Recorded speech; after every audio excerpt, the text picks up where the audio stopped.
When we're horking down our favorite drive-thru burger, most of us aren't thinking about the bun. But the bun is vital to the entire burger experience. It's the first thing you taste, setting the stage for the rest of the sandwich. And if everything isn't perfect, it can throw off the whole sandwich. So how is it that a fast food place like McDonald's seems to get it right every time? Why are their buns always so crispy yet soft, glowing with that unique shine that hungry commuters can see in the dark? Well, today we're getting warm and toasty as we explain why nothing else hits like McDonald's buns. But before we get this bun in the oven, why don't you get on over to that subscribe button? Then head down to the comments and let us know what other famous fast food fixtures you want to learn about next. For now, keep your buns in your seat.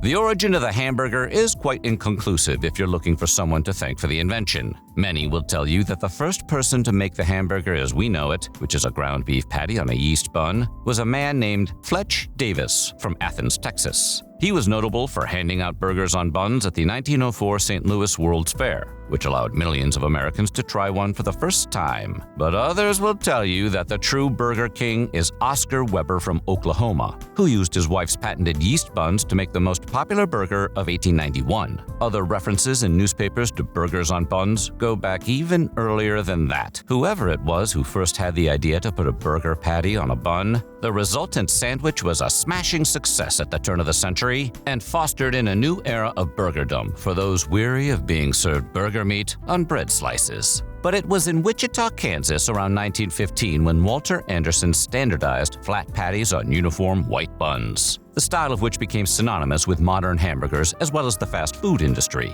Anderson would eventually go on to call his little operation White Castle. Another banner year in bun history was 1955, when Time reported on Bob's Big Boy and gave the first written mention of a sesame seed bun, a staple of modern burgers, which are just a smidge fancier than other buns. As more and more fast food restaurants popped up, so did the amount of unique burger buns. Studies show that consumers want their buns to behave specifically and not crumble, break, or get too soggy. Some places accomplish this better than others. In-N-Out Burger is often lauded as a favorite thanks to their soft, spongy, crisped bun that is also somehow fluffy. Shake Shack's buns regularly make the podium for favorite bun, using Martin's famous potato rolls, which are buttery and sweet in flavor, but with a light bagel-like texture. And then there's fast food giant McDonald's, which is a bun like no other. Literally, nobody else makes a bun that comes anywhere close. They're smaller than other buns,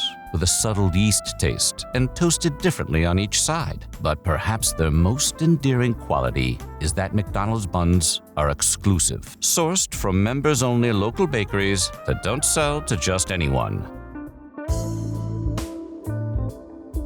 When McDonald's opened their first unassuming shop in San Bernardino, California, the buns they used were simple, white bread rolls made by small local bakeries. As McDonald's began franchising and expanding nationwide throughout the 1950s and 1960s, the need for consistency became more and more necessary, particularly in how the buns were made. They moved away from local suppliers and focused on large-scale commercial bakeries that could handle the demand of a standardized bun across thousands of locations. Suppliers located in Norwalk, Ohio, Denver, Colorado, and many more commercial bakeries service limited clients like McDonald's. This means, unless you know someone on the inside, you can't waltz up to any McDonald's counter and ask for an order of just buns. You might be better off just ordering a bunch of burgers and removing the stuff inside. These suppliers needed to ensure the buns had a uniform texture, consistent flavor, and, perhaps most importantly for large-scale production, a long shelf life. This was accomplished by utilizing dough conditioners, enzymes, and ascorbic acid, which helped maintain the rise, softness, and color in the mass-produced buns.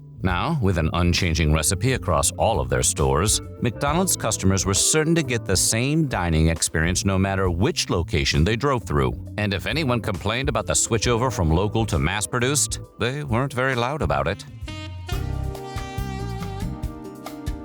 McDonald's standardization of its recipes allowed their perfectly rounded, flat on the bottom, shiny on top buns that melt in your mouth to become iconic. And McDonald's further upped their game when they introduced the Big Mac in 1968. The familiar sesame seed bun that sits atop the pile of meat and sauce has become synonymous with a more upscale burger, compared to the hamburger, cheeseburger, McChicken, or Filet-O-Fish, all of which use the standard McDonald's bun. Their bun recipe would shift and change over the years, including one massive change in the 1990s, when Mickey D's switched to making their buns with oat fiber and stopped toasting them as a cost-cutting measure. But intense public backlash from bun fans would lead to a reinstatement of the toasting. More recently, McDonald's promised a revamp to many of their menu items, including their bun-making process, in 2023. Softer, more pillowy bread aimed to enhance the whole burger experience nationwide by 2024. The buns are now strictly managed, allowing for a 36 to 48-hour shelf life in store before they are retired to the dumpster. So if you notice a slight bump in burger quality from McDonald's in the past few years,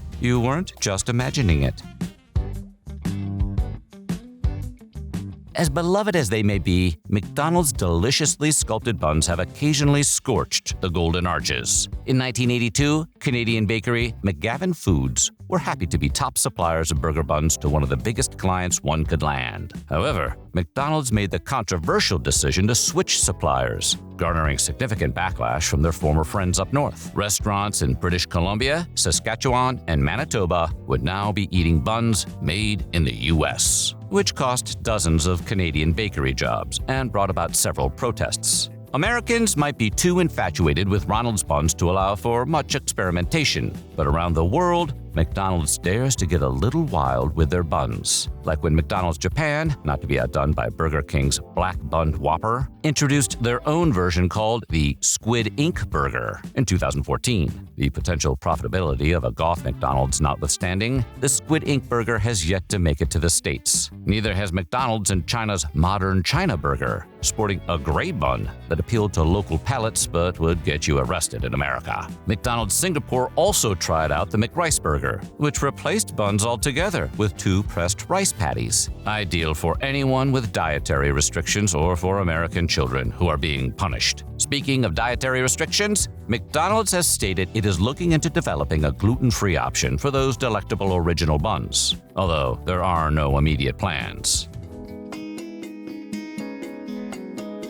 Today, McDonald's buns are as integral to the operation as they ever were. Millions of burgers are sold daily, with the buns coming along for the ride every time. Besides removing high-fructose corn syrup from the recipe and switching from margarine to butter, McDonald's still offers the same tried-and-true buns they have for decades, including their standard sesame seed and potato options, as well as bagels and English muffins for breakfast. 2023 saw an overhaul of several menu items and updated burger buns as part of a large quality initiative. These new and improved buns have been described as more buttery, with a thicker slice of bun on the bottom, which, as anyone who has ever grilled a cheese can tell you, is better for retaining heat. Also, they allegedly started spacing the sesame seeds further apart. While we can't guess who complained about the spacing of the seeds, or how this might affect the flavor of the bun, we also can't argue with the bun experts. Maybe if you arrange the sesame seeds just right, it opens a gate to the flavor dimension, where they never stopped toasting the buns. So what do you think? Are you a fan of McDonald's buns, or does another fast food joint have your heart? Let us know in the comments below, and while you're there, check out some of these other